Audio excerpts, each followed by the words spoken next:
Hello mga bro, paano daw pag nagtampo ang jowa mo?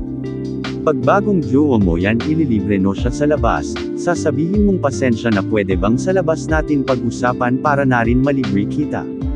At kapag pumayag siya mararamdaman niyang seryoso ka sa relasyon nyo kahit simpleng sorry lang yan habang kumakain kayo mapapatawad kanya, pero huwag mo na ulit gawin or ipakita ang kasalanan na ginawa mo sa kanya.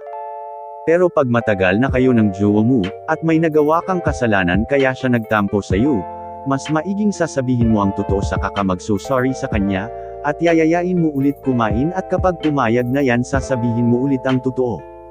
Para maramdaman niyang nagsisisi ka sa ginawa mo, at gaya ng sinabi ko kanina huwag mo ulit ipakita or gawin ang bagay na nakasakit sa kanya, kaya alam nyo na mga bro, kapag may nagtampo sa iyo, bubusugin mo lang, bigyan mo lang ng pagkain at malaki ang chance na pagbibigyan kanya sa ginawa mo. Pag may katanungan pa kayong